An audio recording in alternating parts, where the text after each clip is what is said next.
बिस्मिल्लाहिर्रहमानिर्रहीम। अस्सलाम वालेकुम दोस्तों, आपका घराना अगर 5 या 6 अफराद के ऊपर मुश्तमिल है तो आप भी अपने छत पे इस तरह का वेजिटेबल जो है ना गार्डन बना सकते हैं।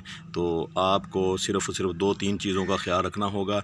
एक तो आपको अच्छी मिट्टी लेनी होगी और दूसरा आपको, अगर आप लीफ़ी वेजिटेबल ग्रो करना चाह रहे हैं जैसा कि यहाँ पे आप पालक देख रहे हैं, तो इसके लिए आपको चौड़ा और कम गहरे पोट की ज़रूरत होगी। अगर आपने घर पे दोस्तों टमाटर मिर्च की पनीरी ग्रो की हुई है, उसको आप ट्रांसफ़र करना चाहते हैं तो उसके लिए आपको 12 बाई 12 कम से कम 12 बाई 12 के ग्रो बैग की ज़रूरत होगी। तो यहाँ पे दोस्तों आप पालक देख रहे हैं, इसमें प्याज भी लगे हुए देख रहे हैं। तो प्याज और पालक, क्योंकि इनकी हमें क्वांटिटी ज़्यादा चाहिए होती है, इनकी ज़्यादा इनसे हमें हार्वेस्टिंग चाहिए होती है, तो इसके लिए आपको चौड़ा जो है ना वो पोट लेना होगा। यहाँ पे आप देख रहे हैं दोस्तों, ये टंकी है पुराने कूलर की, इसको हमने सब्ज़ियाँ ग्रो करने के लिए इस्तेमाल किया हुआ है। ये 2 पोट है मेरे पास इस तरह के। तो यहाँ पे भी इस तरह की ही टंकी में देखें ये पालक माशाल्लाह कितनी अच्छी ग्रो हो रही है। तो आप अगर टमाटर लगाना चाहें तो उसके लिए मैं आपको बताता हूँ, इस तरह का आप बर्तन ले सकते हैं, पुरानी बाल्टियों में टमाटर लगा सकते हैं। इस तरह का आप पोट ले सकते हैं। ये 12 बाई 12 का ग्रो बैग है।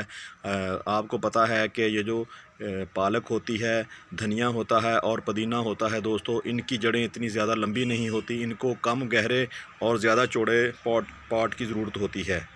मिर्च, टमाटर और ये प्याज और ये साथ साथ ये पालक, ये ऐसी सब्ज़ियां हैं जो हर वक्त आपको इसकी ज़रूरत पड़ती है। आप 4-5 सब्ज़ियों को अपनी छत पे ग्रो करें, बहुत ही आसानी से होने वाली हैं। इसके साथ साथ अगर आप बैंगन ग्रो कर लेंगे तो उसके भी बहुत अच्छे रिज़ल्ट आते हैं, क्योंकि बहुत ही हार्डी प्लांट होता है बैंगन का, वो भी आसानी से चल जाता है। हर तरह के मौसम और हर तरह के जो हालात होते हैं उसमें ये सर्वाइव कर जाता है।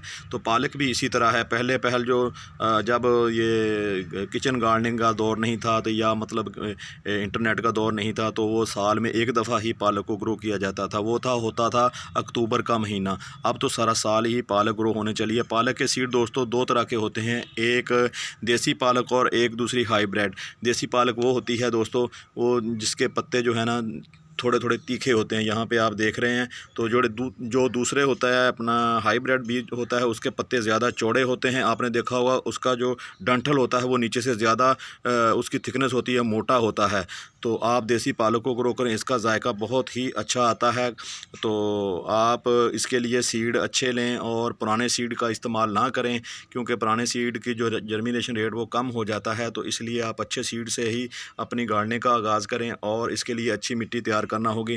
पहले जब आप गार्डनिंग करते हो तो आप खेत से उठा के मिट्टी 2-3 कंटेनर आप उनके लिए जो मिट्टी खेत से उठा के ला सकते हो, क्योंकि वो मिट्टी बहुत ज़्यादा ज़रखेज़ होती है, क्योंकि उसमें गोबर की खाद भी की मेज़श भी होती है, उसमें दूसरी खादों की मेज़श भी होती है, क्योंकि उस मिट्टी से किसान जो है लगातार फसलें ले रहा होता है। इसलिए आप ऐसी मिट्टी का इंतखाब करें।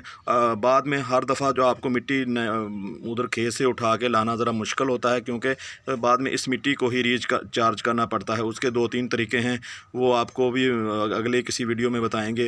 अगर आपके पास पुरानी मिट्टी है, अभी भी पुरानी मिट्टी है, तो आप उसको 3-4 दिन के लिए धूप लगा के, कम से कम 3-4 दिन की धूप उसको लगाएं और उसमें बाद में जो भी सब्ज़ी आप ग्रो करेंगे इंशाल्लाह बहुत ही अच्छी आएगी।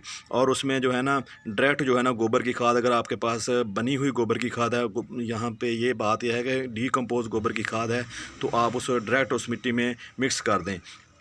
दूसरी बात, अगर आपके पास कच्ची गोबर की खाद है तो पहले आप ऐसा करें, थोड़ी सी गमले में मिट्टी बिछाएं, मिट्टी बिछा के उसके ऊपर एक गोबर की तह बिछाएं हल्की सी, अगर आपके पास वो कच्चा गोबर है। उसके बाद फिर सारा जो है ना मिट्टी उसके ऊपर बिछा दें, 2-3-4 इंच की लेयर जो उसकी बिछा के उसमें जो भी आप सीड ग्रो करेंगे, जैसे जैसे सीड की पौधे की ग्रोथ होती जाएगी तो वो पौधे की जड़ें नीचे जाती जाएंगी, तो आहिस्ता आहिस्ता वो जो नीचे पड़ा होगा गोबर, उससे पौधा जो है ना अपने लेना शुरू कर देगा न्यूट्रिशन।